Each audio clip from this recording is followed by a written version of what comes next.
আসসালামু আলাইকুম viewers, welcome to my channel. কেমন আছেন সবাই? আশা করছি আল্লাহর অশেষ রহমতে অনেক ভালো আছেন।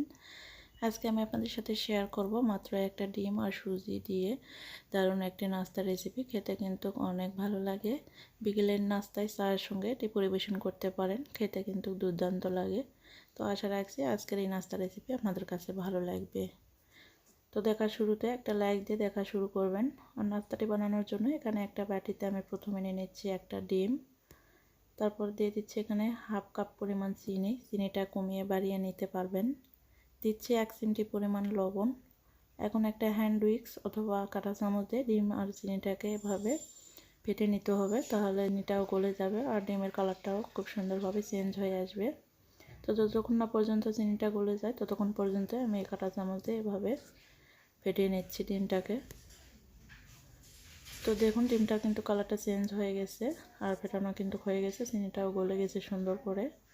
এখানে দিয়ে দিচ্ছি হাফ কাপ পরিমাণ সুজি, আর দিয়ে দিচ্ছি 1 কাপ পরিমাণ ময়দা, আর দিচ্ছি এখানে গুঁড়ো দুধ। 10 টাকা প্যাকেটের 1 প্যাকেট গুঁড়ো দুধ দিয়ে দিলাম। গুঁড়ো দুধ আপনারা স্কিপও করতে পারবেন, তবে দিলে কিন্তু টেস্টটা আরও বেশি ভালো আসবে। এখন হাত দিয়ে খুব ভালো করে মেখে নেব। এখানে কিন্তু আমি প্যানি ব্যবহার করে নিয়ে হাত দিয়ে খুব সুন্দর করে একটা রুটির মতো, আমরা রুটি বানাতে যেরকম ডো তৈরি করি এইরকম একটা ডো তৈরি করে নেব। তো ডোটা বানিয়ে নেওয়া হয়ে গেলে আমি হাতে কিছুটা তেল মেখে নিয়েছি 2 হাতে। তারপরে এখান থেকে একটু করে ডো নিয়ে মুঠোর মধ্যে এভাবে চেপে চেপে গোল আকারে প্রথমে নিয়ে নিচ্ছি। তারপরে 2 হাতের তালু দিয়ে আমি লম্বা আকারে শেপ দিয়ে নিচ্ছি। তবে যে কোনো শেপে আপনারা বানিয়ে নিতে পারবেন, যে কোনো ডিজাইনে এই নাস্তাটি বানিয়ে নিতে পারবেন। তো সবগুলো নাস্তা আমি একইভাবে এভাবে লম্বা আকারে শেপ দিয়ে বানিয়ে নিয়েছি। এখন ভাজার জন্য চুলায় একটা প্যান বসিয়ে পর্যাপ্ত পরিমাণে আমি তেল দিয়েছি। তেলটা একটু হালকা গরম করে নিয়েছি, নিয়ে আমি নাস্তাগুলো দিয়ে দিচ্ছি। তবে তেলটা কিন্তু খুব বেশি গরম করা যাবে না, হালকা গরম থাকতে নাস্তাগুলো দিয়ে দিতে হবে আর অল্প আঁচে এই নাস্তাগুলো ভেজে নিতে হবে।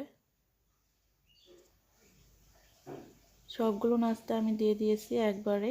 তারপরে এক পাশটা যখন একটু হয়ে আসিছে এ পর্যায়ে আমি একটা কাঁটা চামচ দিয়ে উল্টে দিচ্ছি। আর এভাবে কিন্তু উল্টে পাল্টে নিতে হবে বেশ কয়েকবার, তা না হলে কিন্তু এক সাইডে কালার আসবে আর পুড়ে যাওয়ার সম্ভাবনা থাকতে পারে। তার জন্য আমি এভাবে উল্টে পাল্টে নিচ্ছি বারবার। তো যতক্ষণ না পর্যন্ত খুব সুন্দর একটা কালার চলে এসেছে এ পর্যায়ে আমি ভেজে নিচ্ছি। আর অল্প আঁচে ভেজে নিতে হবে, তা নাহলে কিন্তু ভিতর থেকে কুক হবে না আর উপর থেকে দ্রুত কালার চলে আসবে। তো দেখতে পাচ্ছেন আমার নাস্তাগুলো কিন্তু খুব সুন্দর একটা কালার চলে এসেছে আর ভাজাও হয়ে গেছে। এখন আমি তেল ঝরিয়ে তুলে নিচ্ছি নাস্তাগুলো। এই নাস্তাগুলো বানানো কিন্তু খুবই সহজ আর খেতেও কিন্তু অসাধারণ লাগে। বাচ্চাদের টিফিনেও কিন্তু দিয়ে দিতে পারবেন, বাচ্চারাও কিন্তু অনেক পছন্দ করবে। তো আশা রাখছি আজকের এই নাস্তা রেসিপি আপনাদের কাছে ভালো লেগেছে। একটা নাস্তা আমি ভেঙে দেখিয়ে দিচ্ছি। তো ভিতরটাও খুব সুন্দরভাবে কুক হয়েছে আর উপরটা দেখতে পাচ্ছেন কালারটা মাশাআল্লাহ অনেক সুন্দর হয়েছে আর খেতেও কিন্তু অনেক মজা। তো আশা রাখছি আজকের এই রেসিপি আপনাদের কাছে ভালো লেগেছে। ভালো লাগলে প্লিজ লাইক কমেন্ট শেয়ার করে দেবেন। আর এইরকম নিত্য নতুন রেসিপি পেতে চ্যানেলটিকে সাবস্ক্রাইব করে রাখতে পারেন।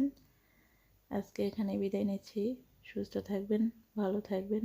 আল্লাহ হাফেজ। আসসালামু আলাইকুম।